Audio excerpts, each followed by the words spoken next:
Christmas po sa inyong lahat. Ano po? Merry Christmas sa inyong lahat. Yun, oh! Happy holidays po sa mga hindi nagse-celebrate ng Christmas. At eto na mga kababayan ko. Oo ha. Matatapos na naman ang 2026. At alam nyo ba mga kababayan ko ang 2025? Ang dami nilang pinalabas. Ano ang pinaka-paborito ninyo na mga propaganda ng mga Duterte ngayong taong lilipas na? Itong taong lilisanin na natin. Itong 2025. Ano yung pinaka-paborito ninyo na propaganda nila, Aber? My God. Grabe, no? Siya dami na ho ng kanilang propaganda na ginawa. Wala pa rin tumama. Di ba, no? Wala, mga kababayan ko. Oo. Yung flood control nila. Yun, oo. Isa yan, mga kababayan, sa propaganda nila, binintang kay Pangulo yung flood control. Ngayon, mga kababayan, lumalabas ang katotohanan. Sara Duterte, nag-insert ng pondo na bilyon ang halaga. Grabe itong DPWH leaks, mga kababayan ko, ha?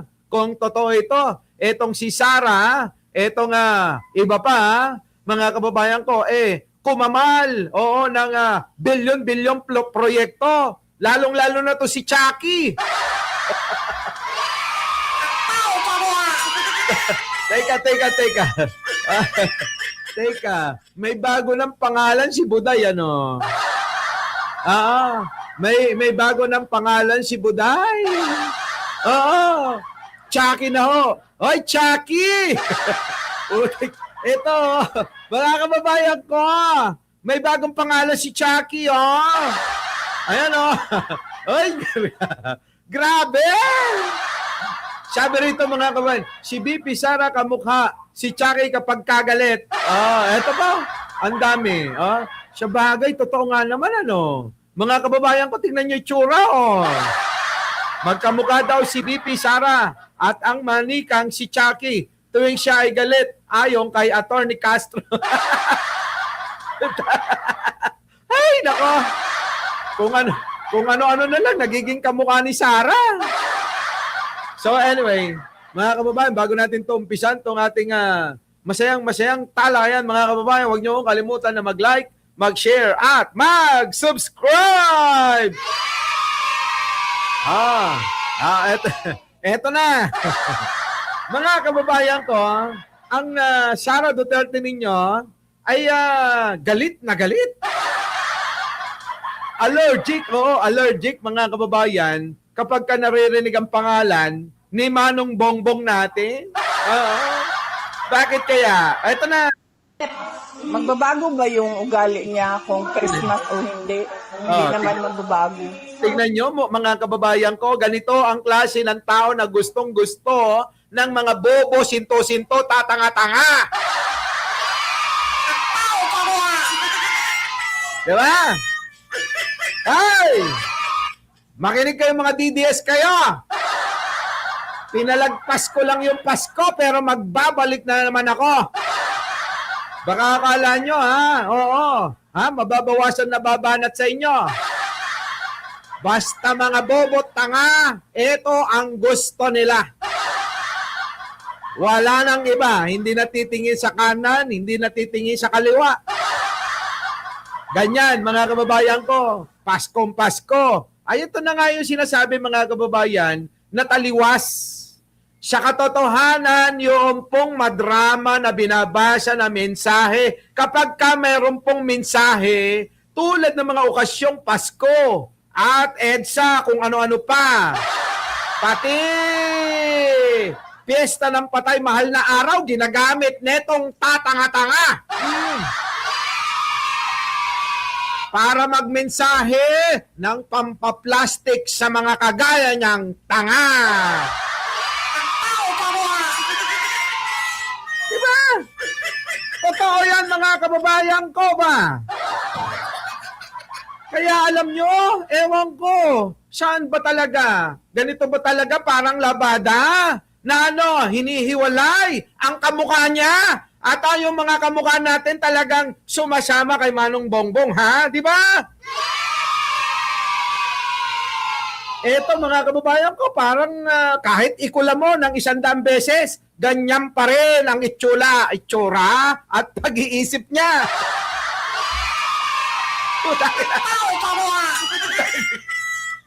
Ay, kahit ikulan nyo. Oo, kahit ikulan nyo, mga kababayan ko, di na magbabago. Ganito po, oo, ang totoo na ugali ni Sara Duterte nyo. Alam nyo, mga kababayan ko, kung ako lang kung ako, ang sasabihin ko, di Merry Christmas sa ating Pangulo na sana bigyan pa siya ng kalakasan na maitawid niya at malabanan itong mga issue na pinupukol sa kanya. Ganon dapat. Pero mga kababayan ko, tignan nyo itsura. Chaki talaga. Di ba no? Chaki talaga. Oh, tagal mong nawala sa live. Oo nga pinalagpas naman natin ang Pasko. Kayo talaga, Pasko. Abay, Pasko mga kababayan pag-celebrate ng diwa ng kapanganakan ng ating amang lumikha, nawala sila niyan. Ang mga DDS nagpapanggap lang na may Diyos yung mga yan. Maniwala kayo sa akin. Bakit kanyo? Paniwalaan ba naman yung nagmumura ng iinsulto at ilang beses na babuyin nung idol nila, poon nila sa kulto na si Duterte na nakakulong, yung pong may birthday nung isang araw. Kaya po mga kababayan, yung mga DDS, walang Pasko yan.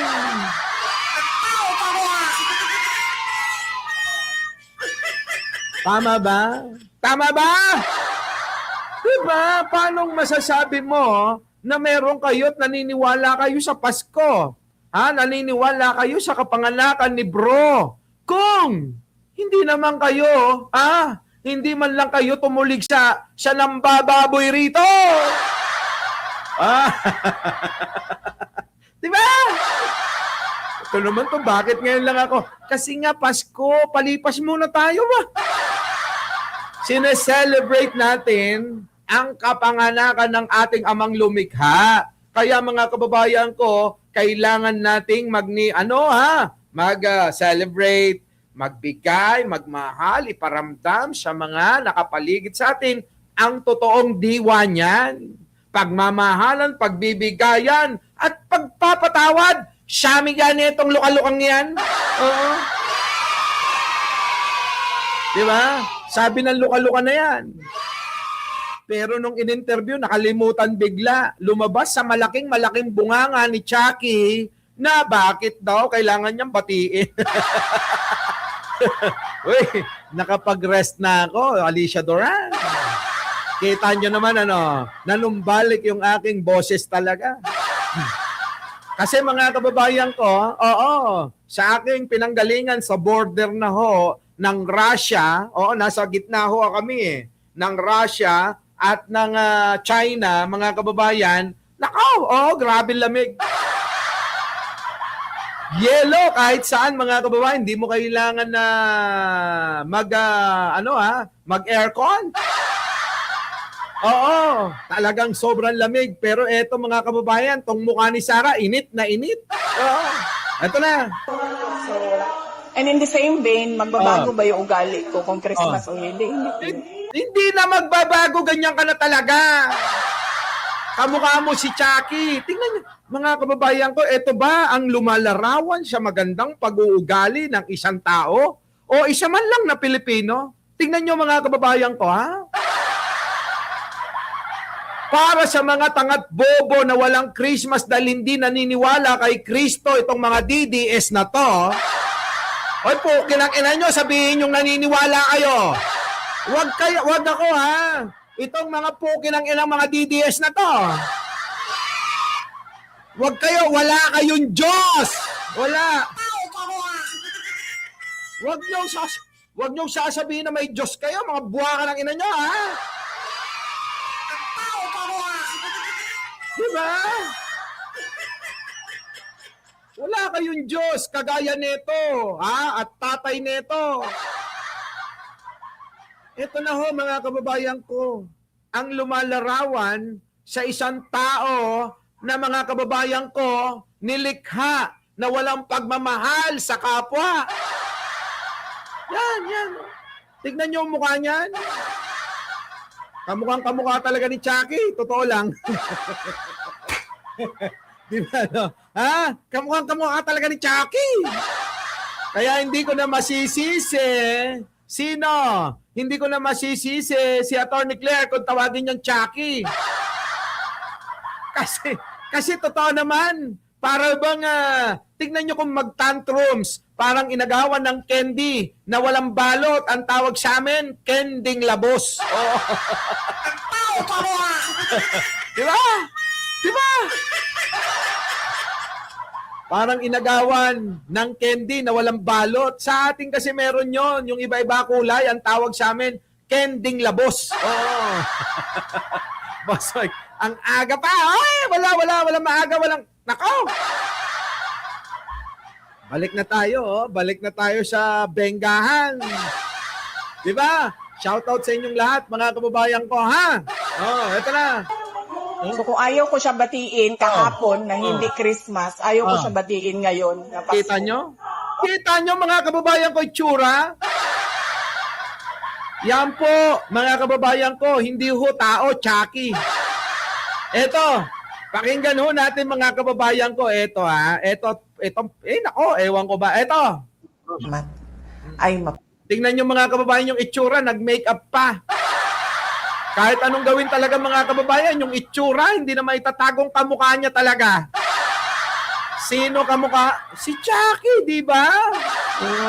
Pagbigay, mapagmahal, mapagpatawad. Oh, pukin ang ina mo!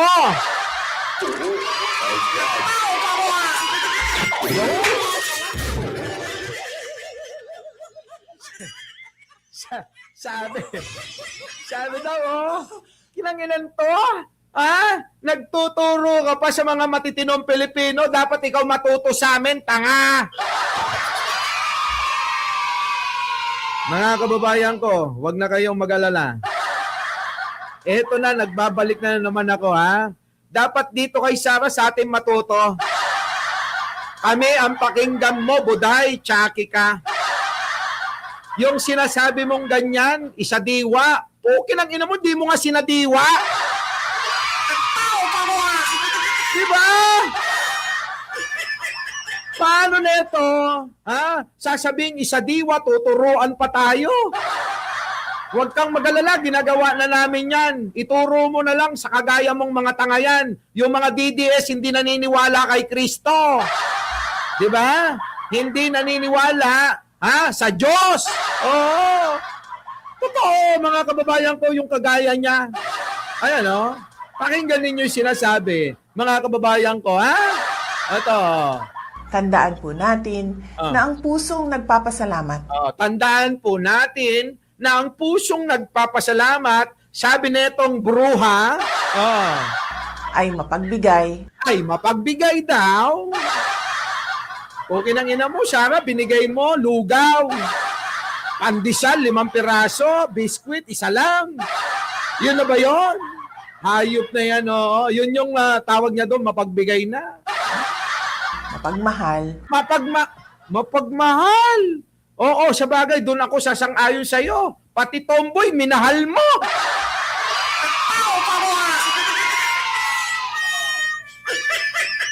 Di ba no? Mga kababayan ko, ha? Oo, naniniwala ko na mapagmahal ito. Bakit? Kasi pati tomboy, minahal neto.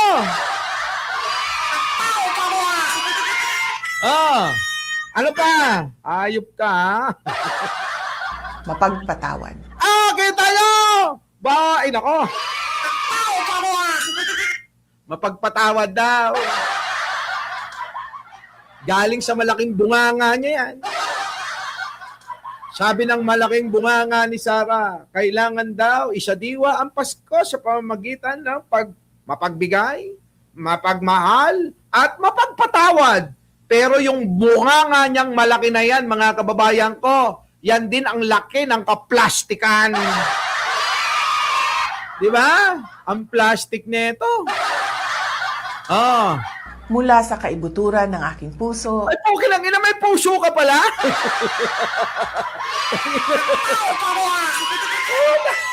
Ah, may puso pala si Sarah. Ha?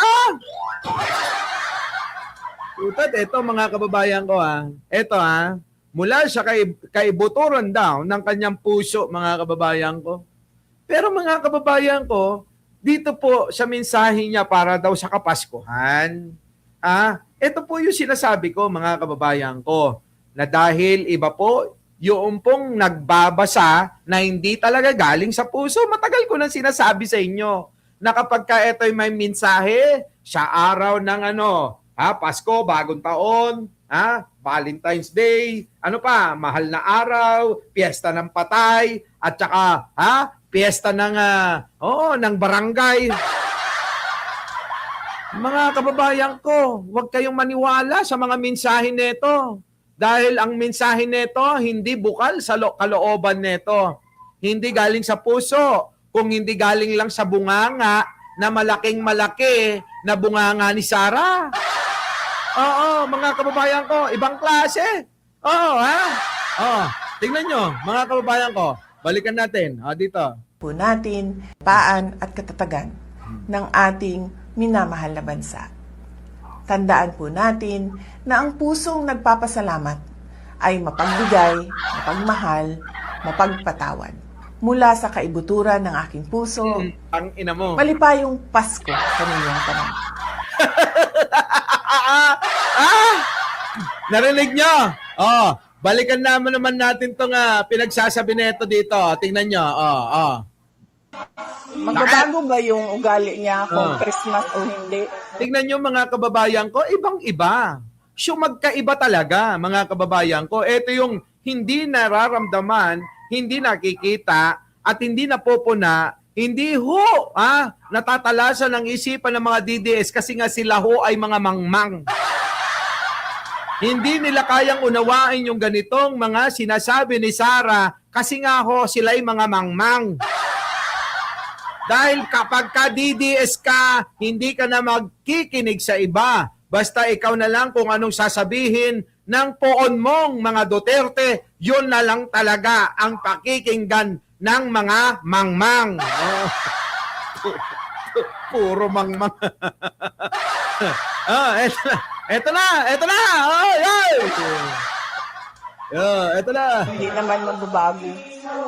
So, and in the same vein, magbabago ba yung ugali ko kung Christmas o hindi? Hindi. O, kita nyo? Sabi kanina mga kababayan ko, mula sa kaibuturan ng aking puso para sa diwa ng Pasko. Ang daming sinasabing ganon. Pero mga kababayan ko, sinasadiwa ba talaga? Kaya ako'y nagtataka na ginagamit niya lang. Ako mga kababayan ko, naniniwala ako na ginagamit lang ni Buday, ni Chucky, yung pong mga kababayan, yung mga okasyon. Diba? Mga kababayan ko, ginagamit niya lang yung talagang mga okasyon para may mema lang, may masabi, may mensahe. May mauto na namang mga DDS na bobo, tatangat-angat mga mangmang. Yun po yan. Wala pong iba, mga kababayan. Wala. So kung ayaw ko siya batiin kahapon na hindi Christmas, ayaw ko siya batiin ngayon. Kita nyo, daig pa yung chismosa sa kanto lang. Diba? Kita nyo mga kababayan ko, deserve ba ni Sarah na na gamitin natin yung isadiwa yung Pasko. Pero mga kababayan, tama na yung pagbibigay natin. Na nanahimik tayo ng pagdidiwang ng Kapaskuhan. Sabi ko nga mga kababayan ko, ang daming mga sinasabi mga DDS kahit Paskong Pasko. Pansinin nyo mga kababayan ko, kamukhang kamukha nito yung nagpapatawa, napanot, Sino ba ito? Oo, may kamukha itong si Jan ba yun? Hayop ka, Sarah. Oo, sa totoo lang nakakagigil ka.